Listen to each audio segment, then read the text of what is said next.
I don't believe that President Obama really understands the problem. He was a senator. He used to worry about the state he represents and the American people. So he doesn't understand it deeply enough. Maybe in the future he might. There is no way to have two states in that piece of territory. What about the Arab countries? Shouldn't they be doing more? The Arabs know what they are doing. Now is not the way to do it. They have not come up to admit to that, so they are riding the wave. These temporary solutions and Palestinians' right to statehood is not easy and simple. You have the Dimona nuclear reactors, the Israelis' weapons of mass destruction, which are very dangerous. The Muslim world will not recognize Israel as long as they have nuclear warheads, unless they also have the right to have nuclear weapons. Libya gave up its nuclear weapons a few years ago, back in 2003. Washington, at the time, the Bush White House hailed it as a major victory in their so-called war on terror. Now, Libya has expressed in recent years and in recent months that it wasn't satisfied with the kind of deal that went through and the kinds of rewards that it got for that kind of move. Do you still feel that way? That's right. Libya was not compensated correctly or rewarded enough. So that's why it wasn't a role model for other countries to follow. Other countries saw what happened to Libya and how little Libya got after it stopped its nuclear program. It didn't get much. So they say, why should they do it?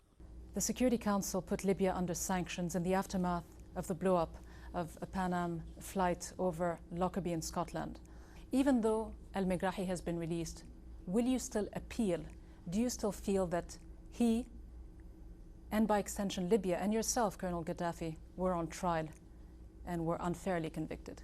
The problem is over. There is no way to discuss it or appeal it or anything. What happened is over. Abdel Basset, on a personal basis, had the right to appeal, but because of his illness they released him. There is no need, it seems, to appeal anything. How important is it for you to have good relations with the Obama administration? The relations are good now with America and Britain. Since the Lockerbie incident is over, American companies are now back in Libya, the ones that were sent out, and the oil fields are working again, and American investment is pouring in again. The Obama era is a new and exceptional thing. Things go like this. I don't foresee any obstacles to developing our relations. America did not benefit from the boycott. In fact, it lost a lot. And Libya lost, but not as much as America, because American companies lost billions when sanctions were imposed on Libya.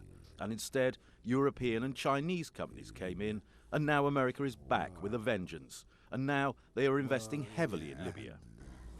You've been in power for 40 years now, which is a very long time. Aren't you tired?